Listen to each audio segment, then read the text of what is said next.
ಗ್ರಾಮದ ಅಂಚಿನಲ್ಲಿ ರಾಮಯ್ಯ ಎಂಬೊಬ್ಬ ರೈತ ವಾಸಿಸುತ್ತಿದ್ದ. ಅವನಿಗೆ ದೊಡ್ಡ ಜಮೀನು ಇರಲಿಲ್ಲ, ಆದರೆ ಅವನ ಹೃದಯವು ಭೂಮಿಗಿಂತಲೂ ವಿಶಾಲವಾಗಿತ್ತು. ಅಪ್ಪನಿಂದ ಬಂದ 2 ಎಕರೆ ಹೊಲವೇ ಅವನ ಜೀವನದ ಆಧಾರ. ಮಳೆ ಬಂದರೆ ನಗು, ಮಳೆ ಕೈಕೊಟ್ಟರೆ ಚಿಂತೆ, ಇವೆರಡರ ಮಧ್ಯೆ ಅವನ ದಿನಚರಿ ಸಾಗುತ್ತಿತ್ತು. ರಾಮಯ್ಯನಿಗೆ ಕೃಷಿ ಕೇವಲ ಉದ್ಯೋಗವಲ್ಲ, ಅದು ಪೂಜೆ.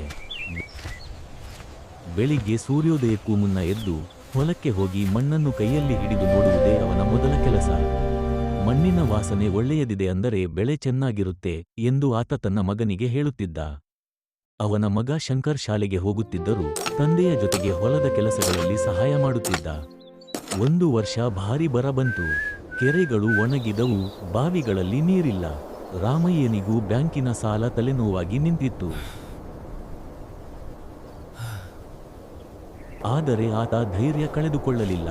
ಭೂಮಿ ತಾಯಿಯಂತೆ, ಕಷ್ಟದಲ್ಲಿ ಅವಳನ್ನು ಬಿಟ್ಟು ಹೋಗಬಾರದು ಎಂದು ಆತ ತನ್ನ ಮನಸ್ಸಿಗೆ ಹೇಳಿಕೊಂಡ. ಅವನು ಹೊಸ ಪ್ರಯೋಗಕ್ಕೆ ಮುಂದಾದ. ಹಿರಿಯ ರೈತರ ಸಲಹೆ ಪಡೆದು ಕಡಿಮೆ ನೀರು ಬೇಕಾಗುವ ಸಿರಿಧಾನ್ಯಗಳನ್ನು ಬೆಳೆದ. ರಾಸಾಯನಿಕ ಗೊಬ್ಬರ ಬಿಟ್ಟು ಹಸಿರು ಗೊಬ್ಬರ ಮತ್ತು ಗೊಬ್ಬರದ ಗದ್ದೆಗಳನ್ನು ಬಳಸಿದ. ಆರಂಭದಲ್ಲಿ ಜನ ಅವನನ್ನು ನೋಡಿ ನಕ್ಕರು. ಇವತ್ತಿನ ಕಾಲದಲ್ಲಿ ಇಂತಹ ಹಳೆಯ ಪದ್ಧತಿ ಕೆಲಸಕ್ಕೆ ಬರಲ್ಲ ಎಂದು ಹೇಳಿದರು. ಆದರೆ ರಾಮಯ್ಯನಿಗೆ ತನ್ನ ಮಣ್ಣಿನ ಮೇಲೆ ನಂಬಿಕೆ ಇತ್ತು. ಕೆಲವು ತಿಂಗಳುಗಳ ನಂತರ ಅವನ ಹೊಲ ಹಸಿರಿನಿಂದ ತುಂಬಿತು. ಇತರ ಹೊಲಗಳು ಬತ್ತಿದಾಗಲೂ ರಾಮಯ್ಯನ ಬೆಳೆ ನಿಂತಿತ್ತು. ಅವನ ಶ್ರಮ ಫಲ ನೀಡಿತು. ಅವನು ಸಾಲದ ಒಂದು ಭಾಗ ತೀರಿಸಿದ. ಉಳಿದ ಹಣದಿಂದ ಮಗನ ವಿದ್ಯಾಭ್ಯಾಸಕ್ಕೆ ಪುಸ್ತಕಗಳನ್ನು ಕೊಂಡ. ಆ ಸುದ್ದಿ ಊರಿನಲ್ಲಿ ಹರಡಿತು. ರೈತರು ರಾಮಯ್ಯನ ಹೊಲ ನೋಡಲು ಬಂದರು.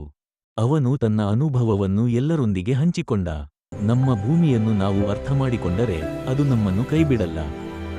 ಹಾಯ್ ಸ್ನೇಹಿತರೆ, ಹೇಗಿದ್ದೀರಾ? ಈ ನಿಮ್ಮ ರೈತನ ವಿಡಿಯೋ ಇಷ್ಟ ಆಗಿದ್ರೆ ದಯವಿಟ್ಟು ಸಬ್ಸ್ಕ್ರೈಬ್ ಮಾಡಿ.